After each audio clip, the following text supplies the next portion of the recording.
Hello, everyone, and thank you so much for tuning into our special WonderCon panel on the psychology of cult TV shows. During this very challenging times, many of us might be struggling, whether it's economically, physically, or emotionally. We hope that this panel discussion will be helpful in supporting you and supporting you through this very difficult time. My name is Dustin McGinnis. I'm a musician, podcaster, and all-around fanboy. I host two podcasts with Dr. Janina Scarlet, the Superhero Therapy Podcast and the Harry Potter Therapy Podcast. We have an amazing assortment of panelists for you, and I'm going to go ahead and ask our panelists to please introduce themselves and let our viewers know where to find them on social media, starting with you, Jonathan.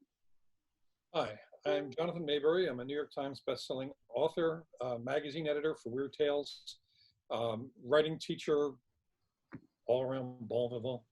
I'm a professional writer. I write novels, comics, and short stories, and tend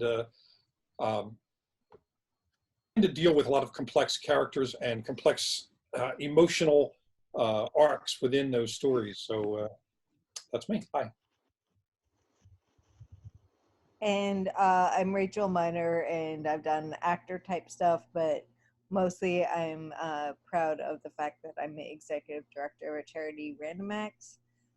You can find me at Rachel Miner 1 on Twitter, and RandomX is randomx.org on Twitter, and randomx.org as a website.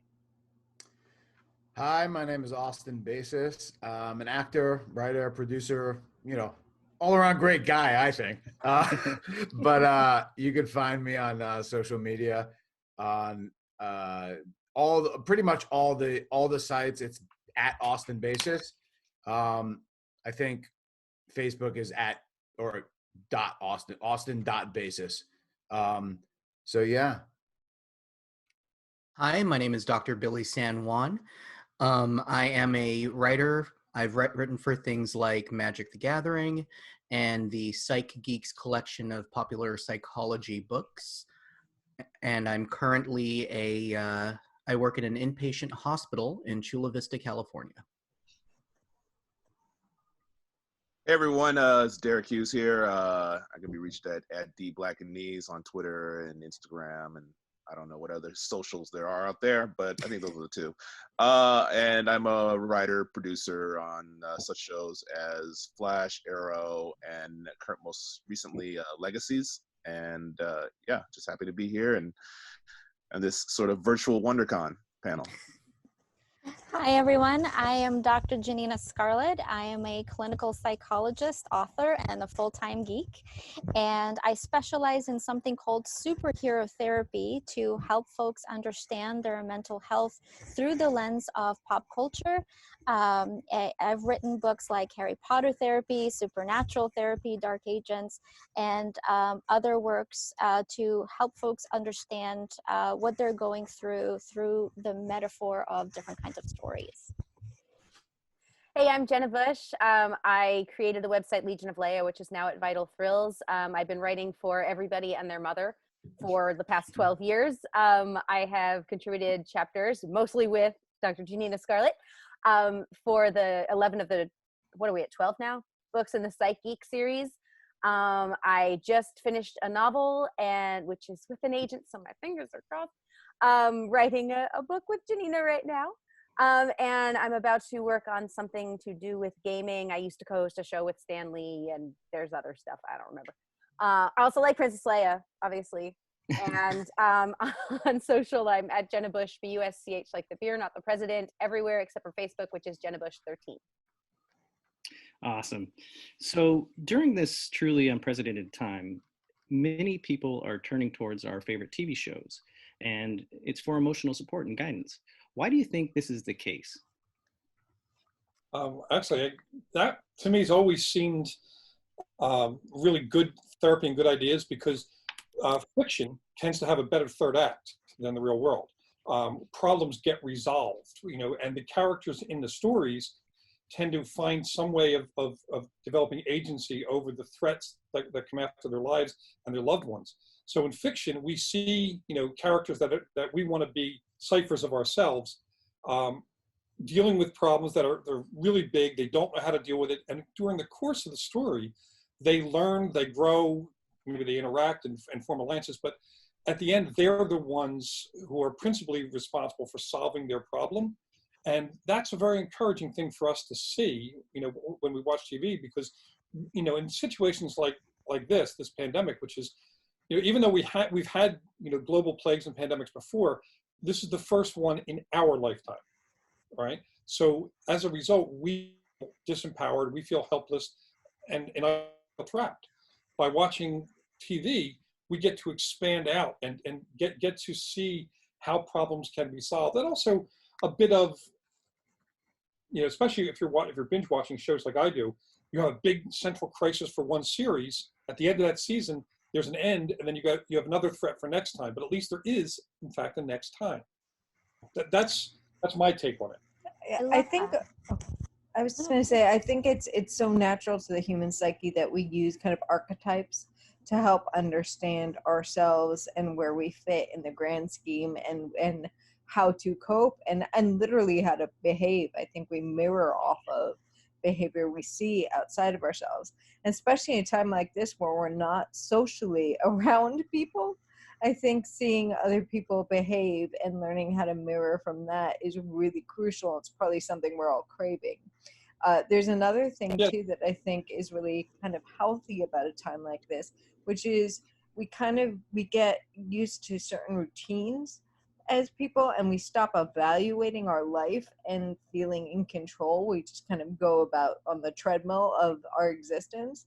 And this is one of those times where that treadmill stopped, and we suddenly have to figure out where we're going and how to, how to function without the usual, path that we've been on for a while. So I think turning to art and artists and TV and books or whatever is crucial, again, for reevaluating how do we create a new life. Yeah, it's funny because interesting for me, it's like based on the two comments, I tend to not like routine. That's why I'm an actor. So I didn't want to be an office, jockey or work in an office like my dad, getting up at a certain time every day for 20, 30 years.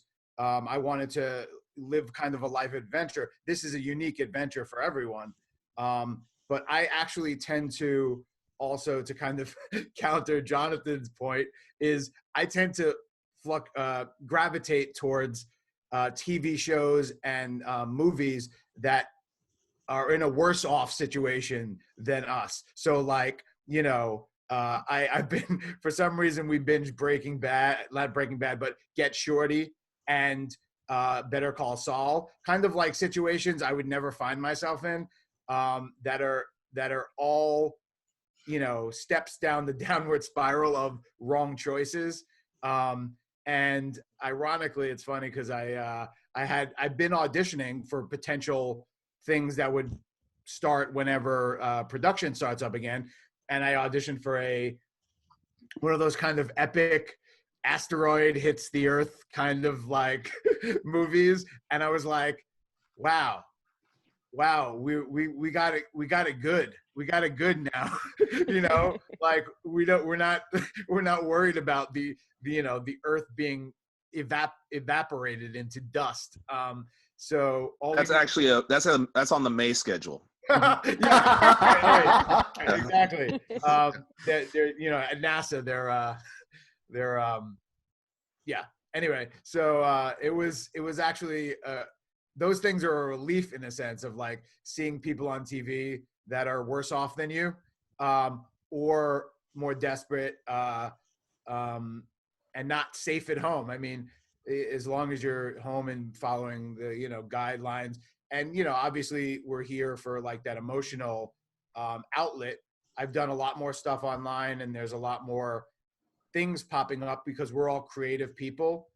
Even the psychologists in the on the panel, but it's like they're almost like we're more equipped or better equipped in a sense to find an outlet, whether through watching TV or through creating something. Right? We have writers here, artists. Like I've actually like looked at some of my paintings and paint and said, all right, am I going to do this? That I bought all this equipment, and am I ever going to actually put paint to canvas? But I find there is a liberating feel about this being in, safe at home, but staying healthy, obviously. And yeah, anyway, that's me. Yeah, I think part of it is that this is our social interaction now.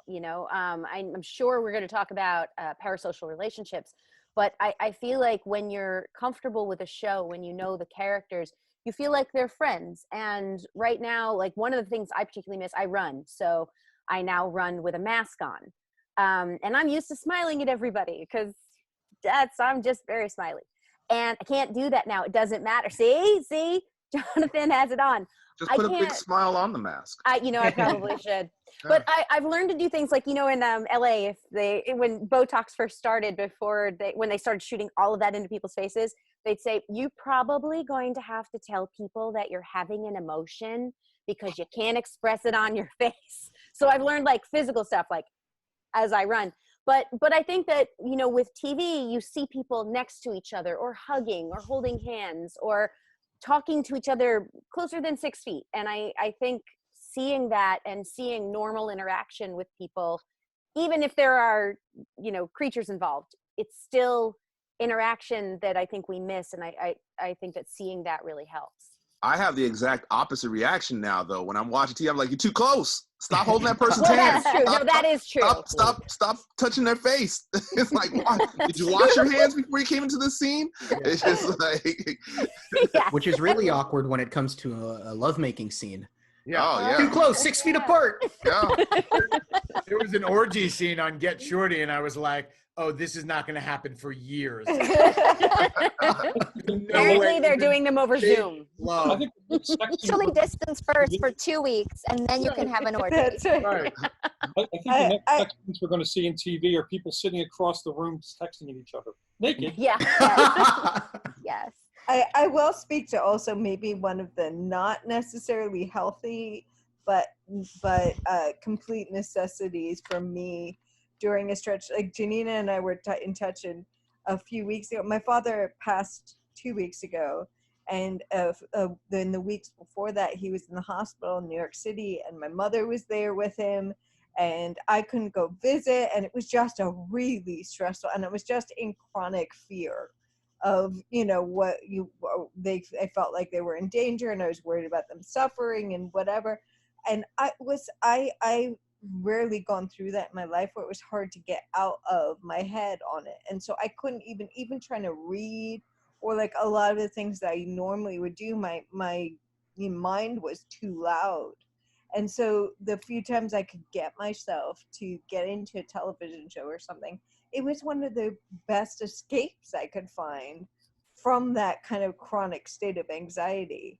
And so I don't think that's like necessarily the prescription, but it felt really needed at that time. So I think because I think everyone in the world is going through various situations and of, various levels of fear and terror and so forth, that it's important to speak to the fact that is also a truth as well, I think. I'm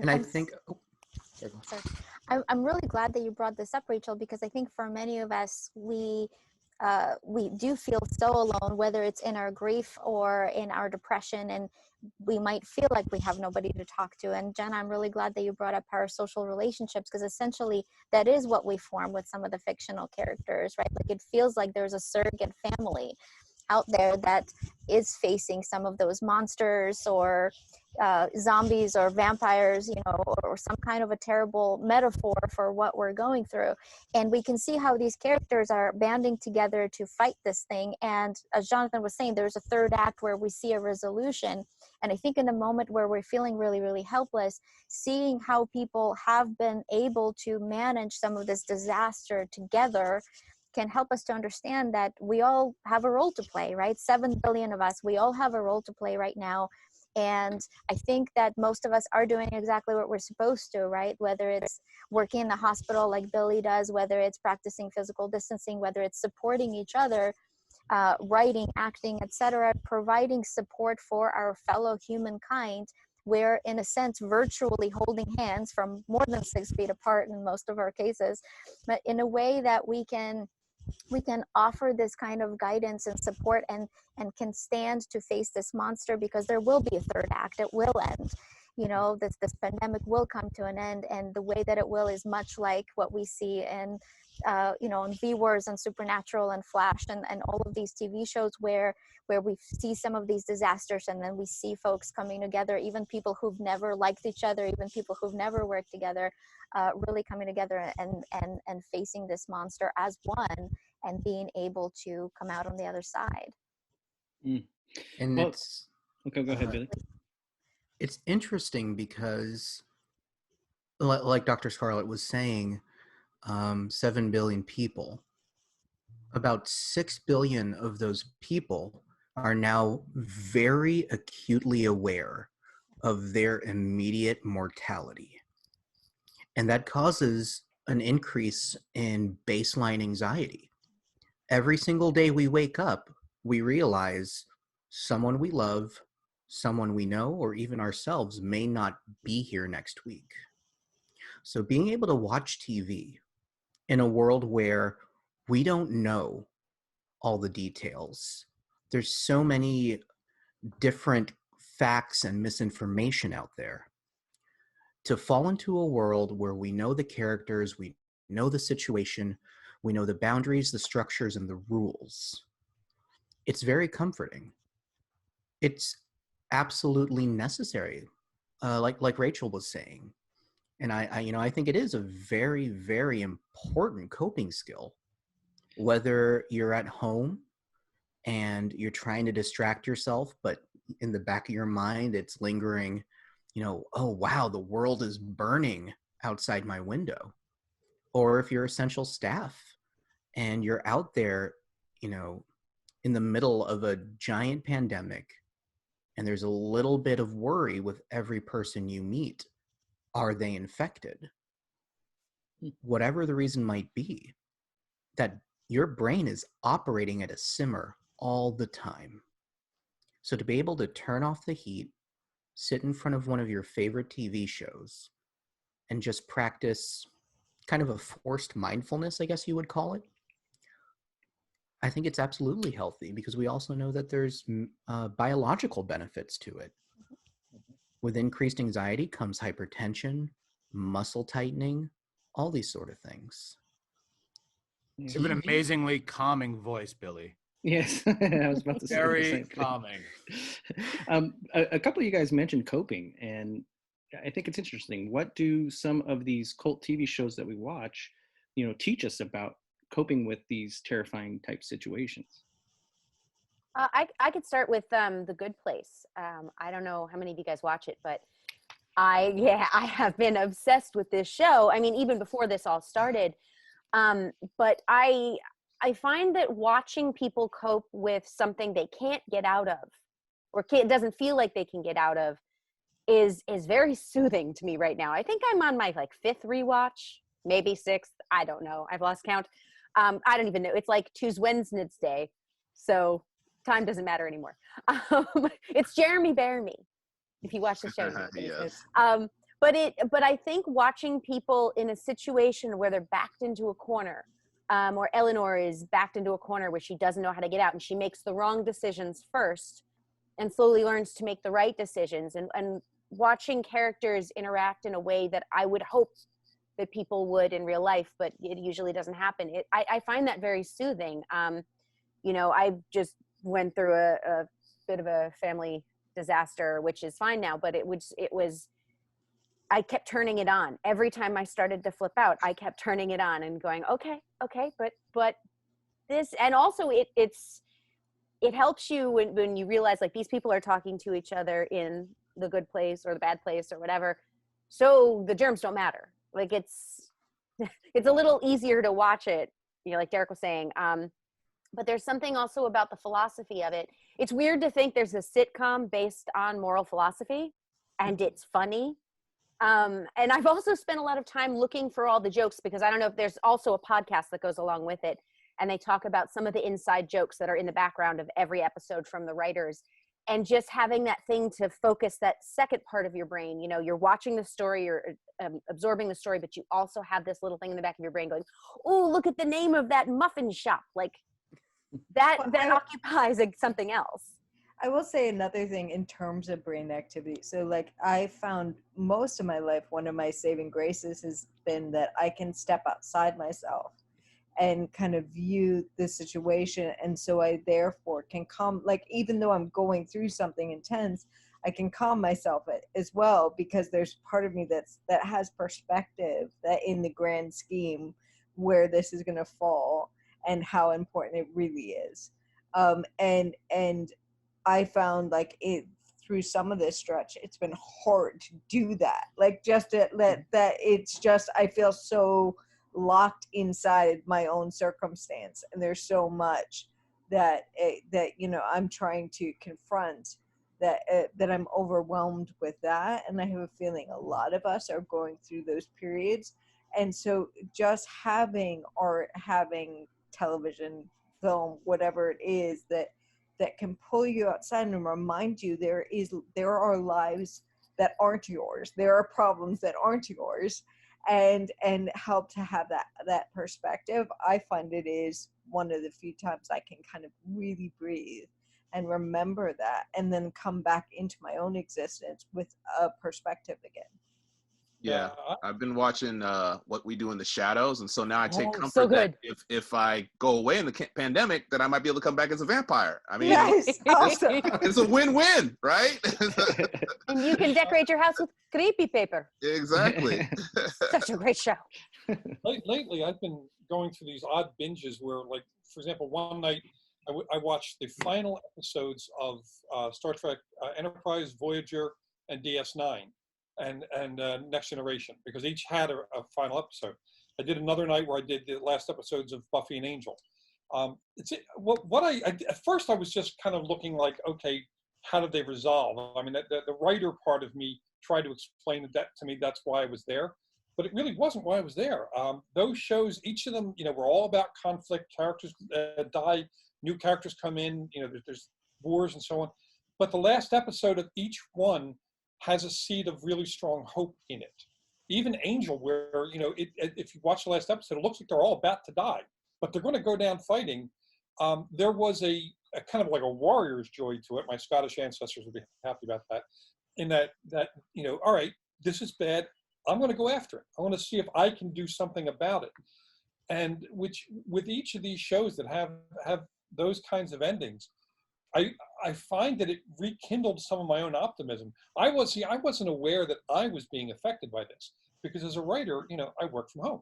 This is, you know, I'm in my office already, and, you know, I don't need to go out a lot. So my life has had a minimal change to it. I'm not traveling to conventions. Clearly, we're not at WonderCon. But I didn't realize that I was starting to get depressed as well. Not for a specific fear about my own health, but hearing more and more from friends who either they have it or a relative has it or a relative or friend died from it. And every day I started getting more and more tense because it felt like the world was being emptied. And yeah, you know, I know all the statistics about the percentages of death to infection and the large number of people in the world and all that. But every day it's jumping up and up. And I didn't realize I was getting depressed.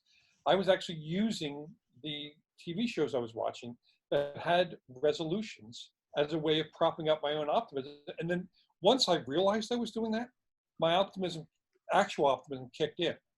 And now I'm actually in a much better frame of mind, which for those of us who are working from home, that sense of underlying dread that you're not definitely aware of also erodes, I mean, optimism or depression and hopelessness erode creativity. And creativity is one of the things that allows us to imagine a better time, you know, a healing time and so on. So now that I kind of got my mojo back from watching those shows, I have my own, you know, creative juices going. I wake up happier. I even reset my schedule where I'd be watching TV till 3 or 4 at night. And I just shifted back to a regular schedule now, and it feels healthier. So yeah, the sleep pattern is all over the place in this during this time, and it also is like the 2.5 weeks. The first 2 weeks, I was not, there was not a creative spirit in me at all, and I didn't understand why. I just thought like, oh well, and then it just hit me. I was like, well, we're experiencing trauma, emotional trauma simultaneously. I mean, everybody on some level is in, and you have to sort of understand and accept that. And also, I think the other thing is the expectations of, because like watching a TV show, watching a movie where, there presents a problem and then there's a solution and a wrap up at the end of it. And you're like, they got through it. And here I call it, I said kind of, especially living here in Los Angeles, is a bit of the paradise apocalypse where everything's happening at such a slow glacial pace. And so you kind of, and you kind of, it's not until when like you said, when people start to that are affected by this, that people that are really hit by it, relatives, friends, close friends, then it becomes a bit more real for you. And then it's like, but like you said, I think it's also that sort of denial of like, well, is this not, is this really happening or not happening? And it's hard to deal with that. And I think that this panel is great because, I've been very grateful to be a part of this panel over the years, but this, and sharing stories, but never having to have to deal with the stories ourselves in such a way that like we're all living it. And it's just, it's fascinating, frightening, and I think it's right about the escapism of watching other people solve solutions that hopefully that we'll be able to solve in the real world. There is that rooting interest, invested interest on another level, because we're like, oh man, like let's hope that this happens for real. I hope I have a lot of hope as well for the role of artists and psychologists, really, but in terms of, I wonder if people's empathy is going to go up. I certainly have seen it in New York. Just the amount that the priorities have shifted, the things that seemed important a few weeks ago, we all get they're not important, and reaching out to each other and connecting and having empathy and helping and all these things are really kicking in for most of us. And I hope also, like, coming out of this time, I don't know what the film industry and the television industry is going to look like exactly. I don't know, but I do know that what I feel like is our true role as artists and everything is storytellers. It's like, I've always been confused about the acting thing, because like, this is not about me. It's about being fascinated by other people's stories and wanting to help those be expressed to other people. I'm never part of that equation. And so, I really hope that, maybe our role gets more like purified to being about telling these stories. Because I think that our crucial need as humans for story and for that type of understanding is never going to go away. So that is so valuable. Something that Deric, mentioned to me. I just want to throw something into what Rachel just said. Tag on that for just a second. One of the things, for those of us who write those kinds of stories, there's a catharsis in there. And if we write the types, like I'm one of the people who writes apocalyptic stories. And usually my stories get really dire, and then there's an end to it. One of the things that actually tripped me up for a moment is I have a comic out called Pandemica, which is about started last year. The final issue, where things work out for the better, is delayed because of the actual pandemic. Wow. Wow. All of us involved in the comic are like, we want people to know that things are going to work out well in the last issue, but the last issue's been delayed for months now because the comic industry has pretty much shut down, or at least mostly shut down. It's just distribution has. So I know there's a resolution to that story, and I want people to have that resolution, and it's not freaking out there yet. It's driving me a little batty, actually. Wow. So Deric mentioned emotional trauma that we're all experiencing, and this question is for the psychologists, Dr. Scarlet and Dr. San Juan. What can people do if they are feeling overwhelmed during this time, and what are some of the TV shows that illustrate these skills and strategies?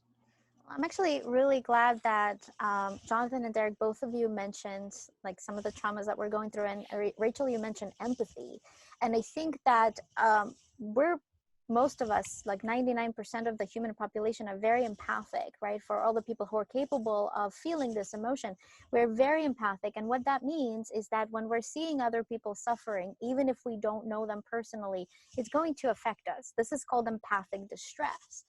So when we are reading stories of individuals who are suffering or individuals who lost a loved one, when we're learning about people who are alone in the hospital, of course, this is going to be traumatizing, and it's going to bring up our own grief experiences. And I think this is where it's important to remember that, first of all, our experiences are valid. And if you are someone who is going through this empathic distress and empathic grief right now, that is a perfectly normal way to feel. And even if you personally don't know anyone that was directly affected by this, it's perfectly okay to feel this way. I think a lot of the TV shows and movies demonstrate to us that one of the best ways that we can cope with an overwhelming and debilitating and painful situation is to not go at it alone, right? So we have a couple of actors from Supernatural here, and we know through the series that one of the best ways that the Winchester brothers cope is by supporting each other when they're going through grief. The way that not only the hunters, but even the demons and some of the vampires and some of the other monsters need to be is really to be added together, including ghost facers, right? Like it's a way that they also band together and support each other through multiple griefs that ghost facers also experience on Supernatural.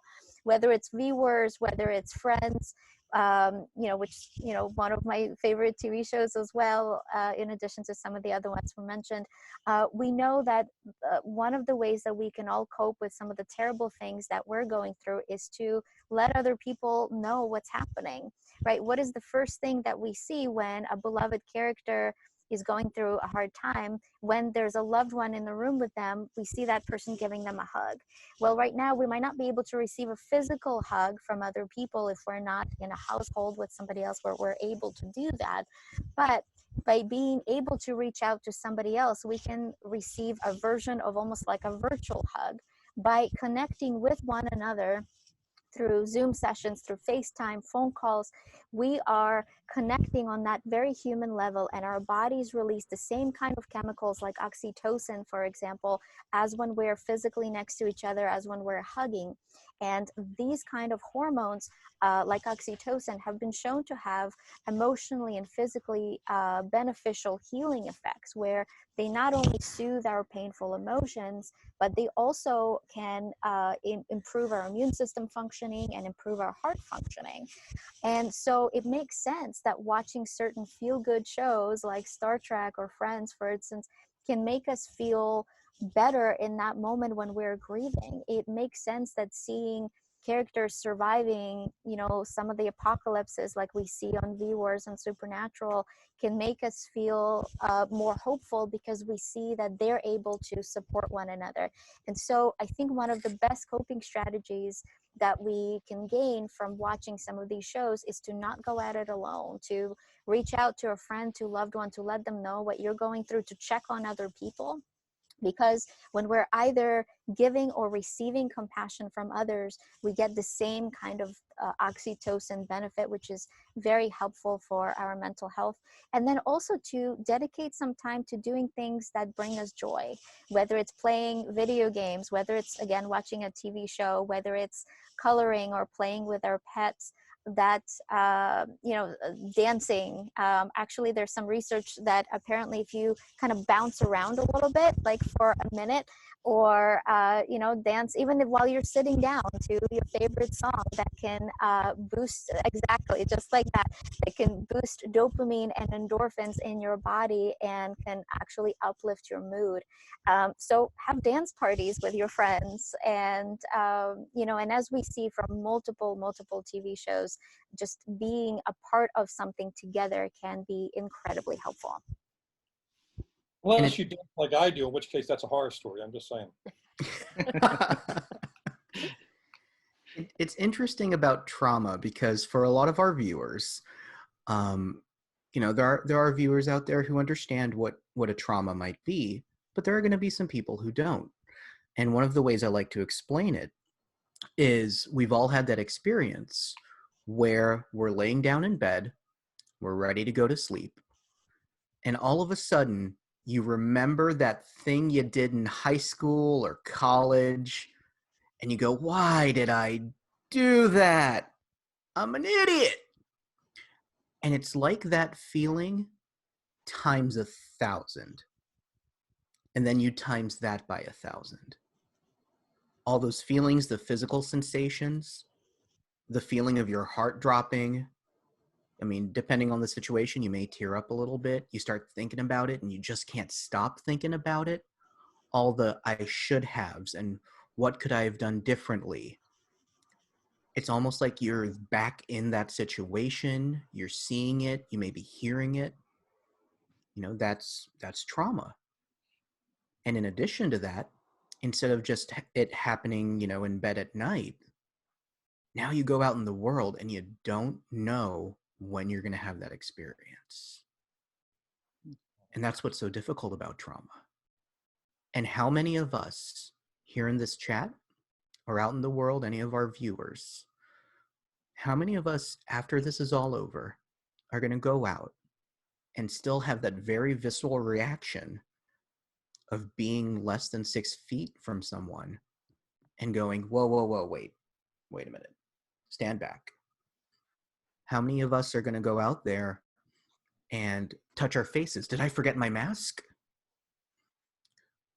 So I think the TV shows can really help with that by reducing the effect of the trauma now in almost a prophylactic manner.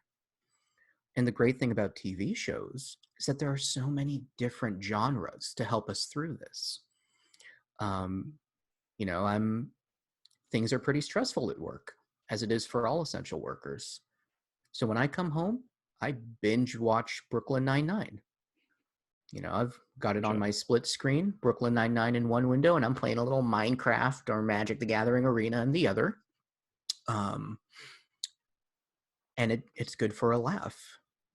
If I'm feeling sad and I want to validate those emotions, I'll watch a sad movie. If I'm feeling sad that I can't go on a date with my wife, we'll watch a romantic movie or a Pixar movie together. It's helpful because it helps us acknowledge those emotions, fully feel those emotions, and work through any of those emotions that might get stuck in us. Mm-hmm. I have actually a follow-up question for the psychologist. What you were saying before, Janina, Dr. Scarlet, there is something I learned so much about this. Like when I do these panels, I learn more than I actually help the panel. I feel like, and I'm like Deric was saying, but I find it interesting too that I feel like as Americans, and I can only speak from my own experience, is that there's been through the years the false equivalency of intimacy with being physical. So that helping someone out or being supportive of someone, the simple solution to that is a hug or a hand on the back, or when father-son relationships is like a hug is all that was needed. That's not really the answer. It's not just a hug. There's a whole system of support and behaviors and emotional intimacy that I feel like this situation has equalized, the field of for everyone, especially except who you're living with. But the idea that, do you think coming out of this that there is going to be a new version of that emotional intimacy that's been forced upon people to actually vocalize, express, and show people instead of just a pat on the back or a hug or a kiss, that seems to be the the quick fix that I feel like a lot of people have depended on. You know, in some cases, I have myself is just like, you know, a hug and then everything is okay. But now, glad. you can't really do that. So glad you brought that up. What a wonderful question. And what we know is that, first of all, there's different types of hugs. There's the, okay, you're crying, let me hug you, and then you feel better now. Okay, good. Right. And then there's the, let me hug you as long as you need me to, and I will hold you however long. Right. And I'll create all the emotional space for you so that you can feel truly held. And so what we know about, like we talked about that emotional soothing, right? We talked about how that hormone oxytocin is so helpful. We know that this hormone can be released in a number of different situations. One of them is physical comfort. So hugging somebody who is crying, or us getting support when we are struggling, like, you know, a genuine hug can make us feel better. In these times, if we're not able to get a hug from a loved one, actually putting our hands on our heart, or, you know, wrapping our arms around ourselves, or wrapping a blanket around ourselves, like, and this is where weighted blankets can be helpful. Oh, I love my weighted blanket. It's There the you best. go. Can offer that similar kind of like oxytocin, like, oh, this is nice, I needed that. And as you were mentioning, creating space for an emotional expression, this you know, by having these intimate conversations can also lead to a similar kind of feeling of emotional safety, right? And that feeling of being held. And I think that it's not, I think you're right, it's not just the physical hug, it's about the intention of that hug, whether it's like, you know, a tight physical embrace, or whether it's, I'm going to talk to you on Zoom from far away and create emotional space for you, and hold this space for you, make you feel safe and loved and supported. These can be just about equivalent in my observation anyway, in my understanding of the research, which is why I think that getting support from loved ones, or getting support from mental health professionals, can be so crucial, especially now. And so really the key is the intention of that particular behavior, whether it's an actual physical hug, or whether it's verbal conversation.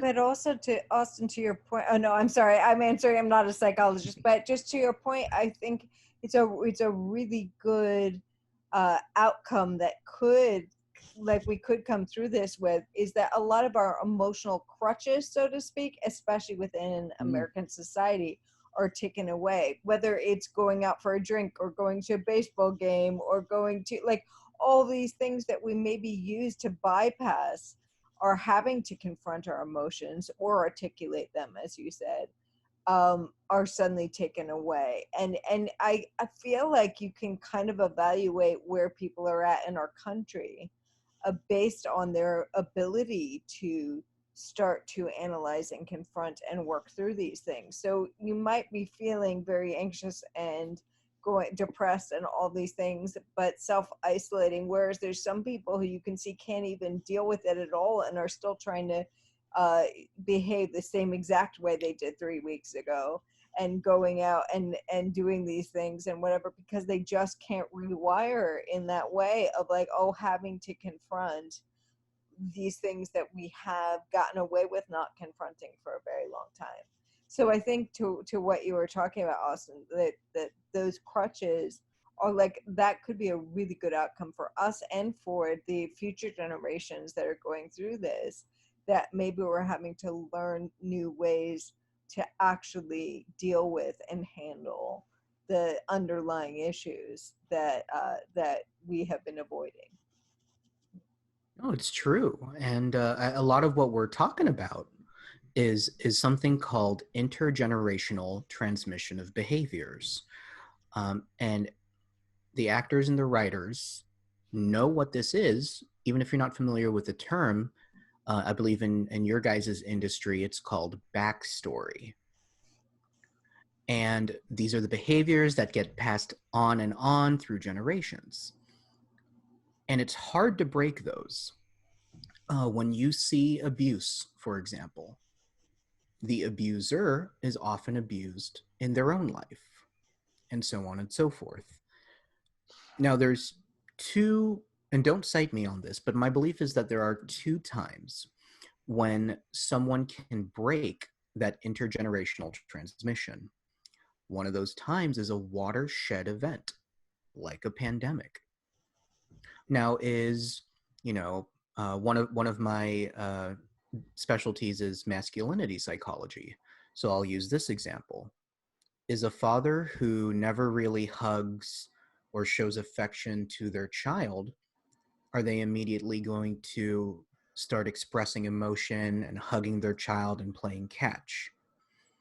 Maybe not immediately, but being forced to stay in the same room can help them gain insight into what's going on and may further bond or build that bond.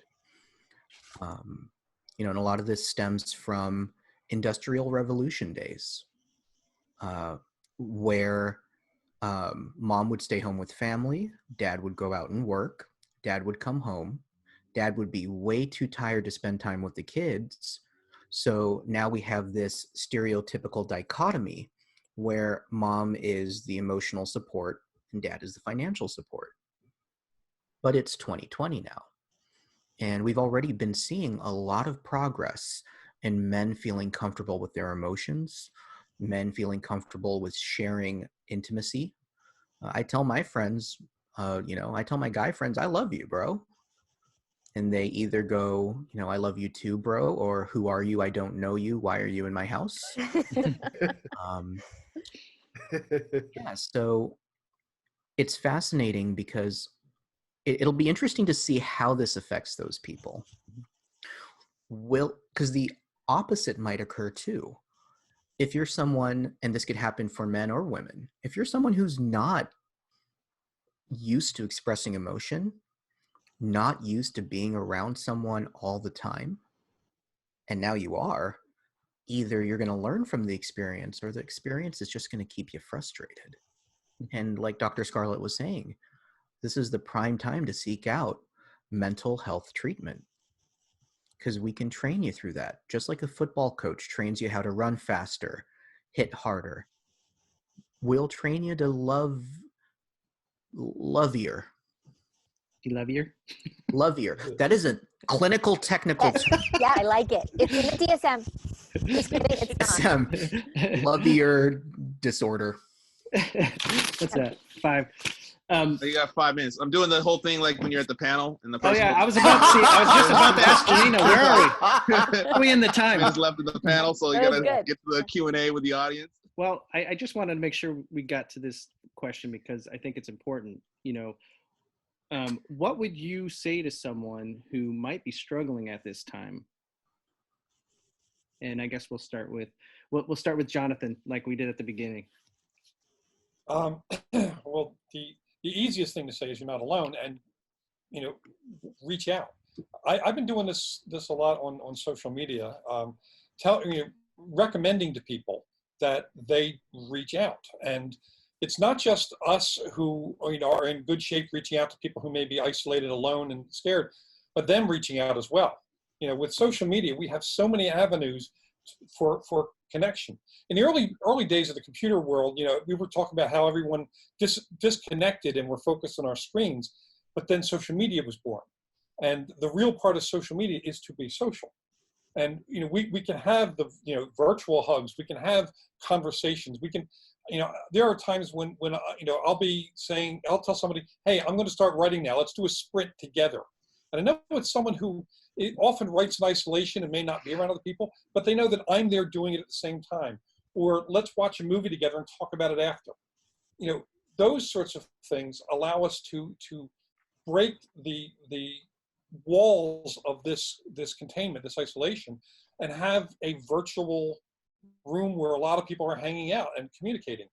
That's one of the things that I like doing. It's one of the things I like seeing people do.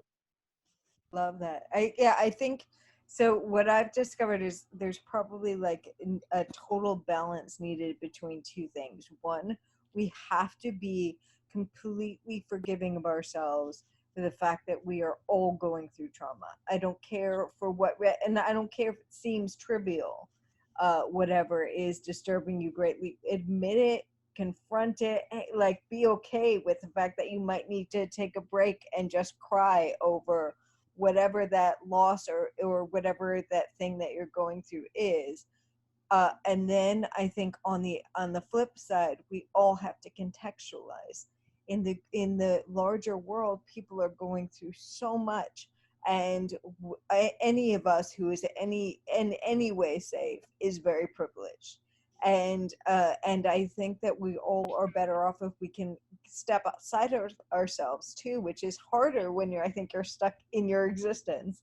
But if we can look outside ourselves and see how we can connect and help, and I certainly find that, maybe I'm biased, but running Random X has been my saving grace through this time too, of just being able to think outside myself of what are people all over the world going through, and what can I do to help? What do they need? And that to me is the balance point of sanity.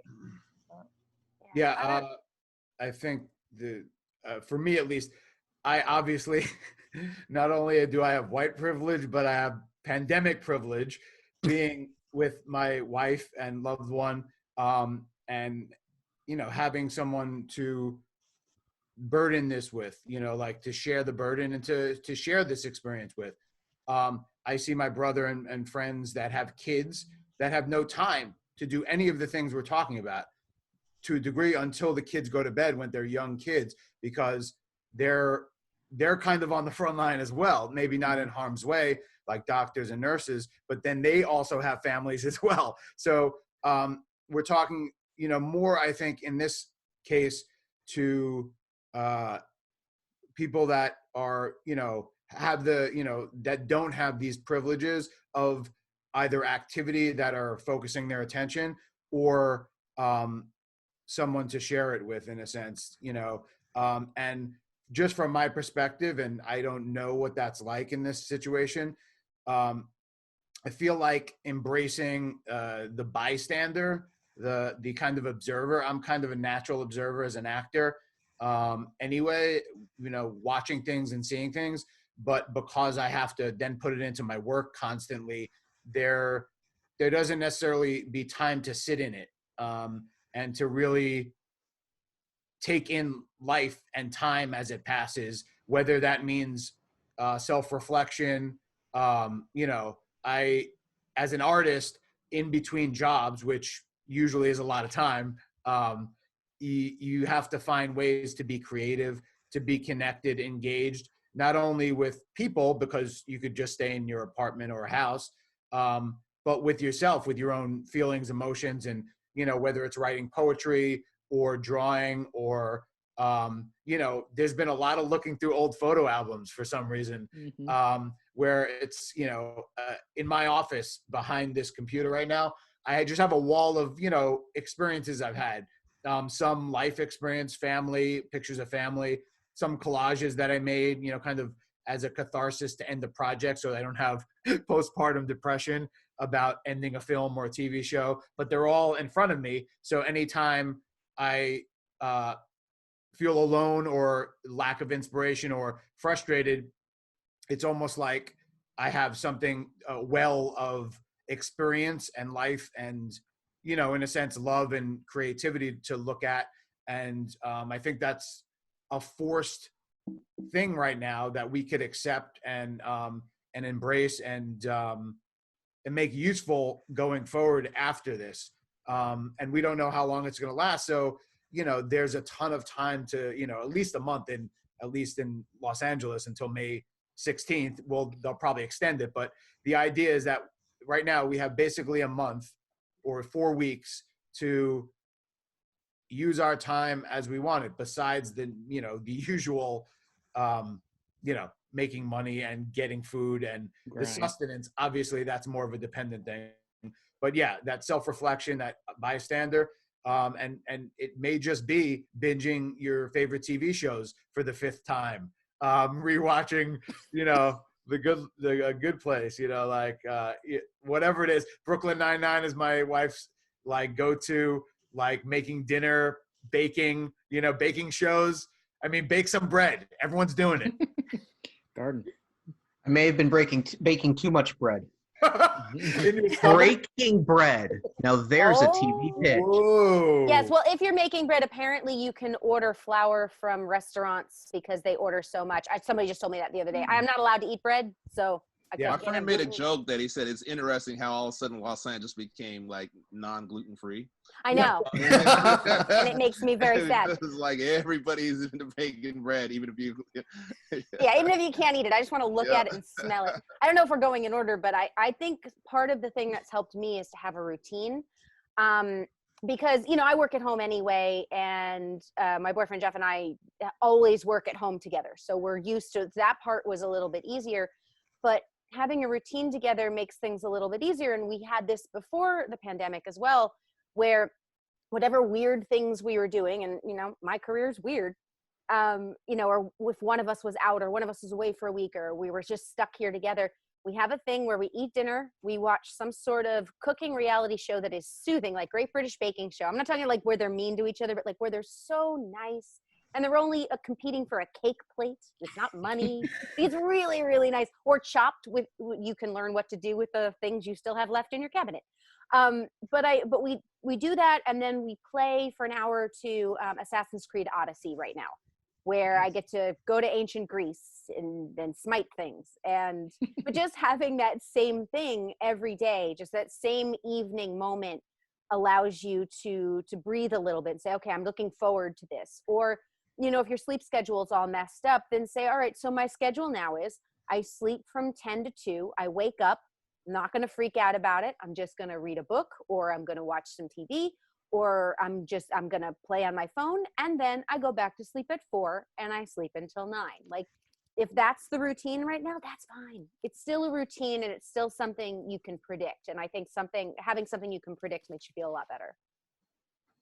Yeah, I agree. I mean, definitely, like I said, I was resistant at first, but then I was just sort of like, well, I'm up till 4 o'clock in the morning, 5 o'clock, and then I'll take a nap at like 2 or 3 o'clock in the morning. I'm like, well, what else am I going to do? I mean, just like, I'm going to take that nap. And I finally sort of like accepted it. At some point, if we start up a room for the show, then I'll have to get back more on a regular routine of like the 10 to 5 schedule.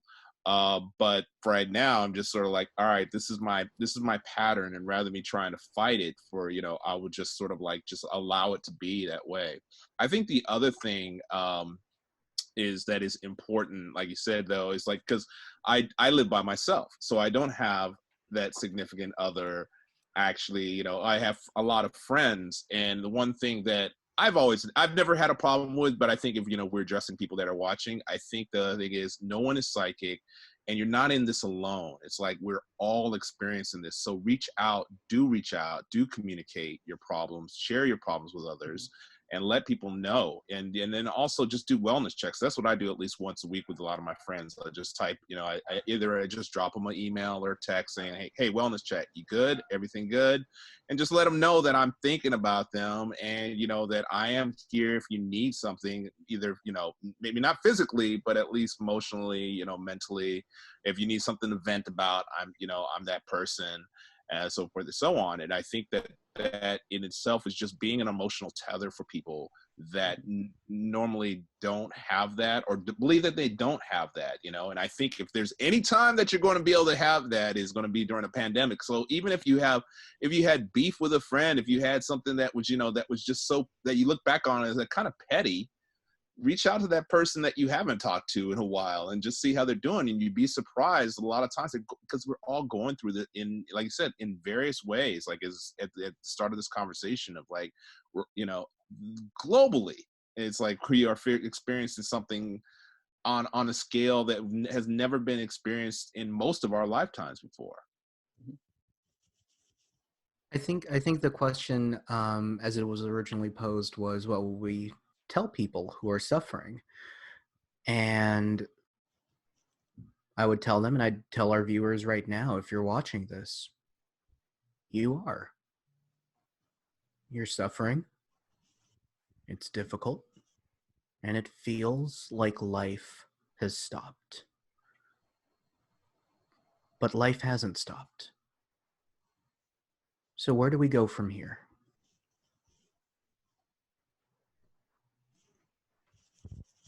Well said, Billy. And I would just like to add that it's important now, I think more than ever before, to not only figuratively, but also literally put on our own mask first, right? And then support other people. And it's okay to take some time for ourselves.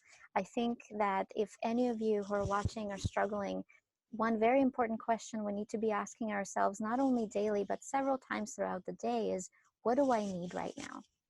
What do I need to get through this moment? Do I need to just step away and cry? Do I need to breathe? Do I need to sit in silence, or maybe watch my favorite show or chat with a friend? And after providing what you need for yourself, if there is a way that you can reach out to your community, if there is a way that you can support someone else or maybe connect with somebody else, that can be really helpful in trauma prevention. One of the best strategies that we can utilize in helping us cope with trauma and preventing the development of post-traumatic stress disorder is in finding meaning through our traumatic experience. And that means by taking some kind of an action. So people after 9/11, people after the Sri Lanka disaster who had the lowest rates of PTSD, or who did not develop PTSD despite being exposed to trauma, were people that were actively there supporting other people, that were helping people rebuild and look for loved ones, etc. And so even if we can't leave our houses, for those of you that are not able to, reaching out to friends, finding a way to do something to help can be huge, whether it's making homemade masks, which we can do even without sewing machines, just to donate to friends or loved ones, whether it's checking on our friends or creating a podcast or a video to let people know that they're not alone. Taking that action can create meaning that we need to help us better manage our own symptoms, and to put that very important message out there to support not only yourself, but also other people in your life. Yeah, can I add one last thing? It's like, because this is an example of like what we're doing right here. It's like a panel. It's so easy to do. I do it once every Sunday because I mean, when I was doing it physically, I did this thing called Blurred Brunch, and there's a lot of creative friends. We all get together and we just have a brunch, and we go from like about like 10:30 to like 3 o'clock in the afternoon at a restaurant.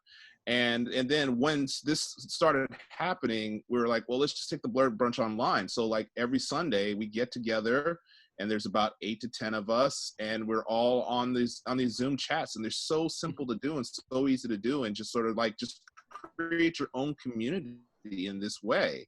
It could be like they have live, you know, movie nights and stuff like that. I have friends that do the Zoom nights and Netflix movie nights and all that type of things. There's so many different ways to keep connected, so that even if you're not a person that's normally used to talking to one another, you know, it's like just having a group of people and being a part of it feels like you're being inclusive in a way that you don't have to, again, feel like you're so alone in it. I'm very thankful to have this opportunity to be connecting with all you guys, and, you know, see your lovely faces. It's been a long time, and I miss you. We're going to go ahead and wrap it up because it is going on a little bit of a long time here, and we can talk for 3 hours like Deric probably just mentioned. But stop recording, and then we'll just keep talking.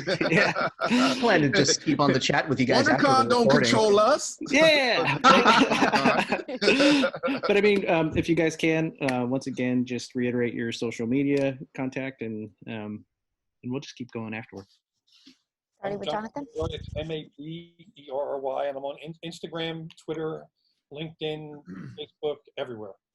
Come and find me. We're having fun. The easiest is at Rachel Miner 1 on Twitter, and you can find the links to all the others, and it's randomx.org, at randomx.org or randomx.org. Mine is at Austin Basis on both Twitter and Instagram, and then I think it's at official Austin Basis for Facebook, my Facebook page. And and there's also, since it's Comic-Con, I had done a comic book that is called The Kinetics. It's a series of comic books about superheroes with kids with disabilities and chronic illnesses that are superheroes by virtue of their individual conditions. So it's kind of an optimistic turn your perceived weakness into your greatest strength. And so it's called The Kinetics. It's just at _kinetics with an X at the end. So yeah, check those out. That's on Facebook, Instagram, and Twitter as well. Congratulations. Yeah, I love that. They say that your weakness is your strength taken to its extreme. Your weakness can be your strength taken to its extreme. I love that. You can find me on Twitter at Billy_Sense. That's BILLI_SENSE. I do warn you, it's just going to be a lot of retreats about MMA, pro wrestling, and Magic the Gathering and other trading card games. Not a lot of psychology. Deric, how about you? Oh, didn't know we were going in order. I was like, wait, who went? Like, I can be reached at DBlackanese, both on Twitter and again on Instagram. Those are the easiest ways. And you can find me on Twitter at Shadow Quill or Dr. Janina Scarlet Official on Instagram. You can find me at Jenna Busch, BUSCH, on Instagram and Twitter, and Jenna Busch 13 on Facebook. But I did want to say one of the things that's helped me is that I'm going to try to do something for someone else to get myself out of my head. So I was nominated to do a fundraiser for Pablove, which raises money for kids with cancer. So on May 3rd, I'm running a second half marathon. It'll be my second half marathon in 3 weeks. So I'm going to be in pain. But if you want to donate, I'm trying to raise $500. If you want to donate, you can check it out on my public page, which is facebook.com/Jenna Busch public page. It's also on my regular Facebook. And if you can't find it, message me and I'll send you a link.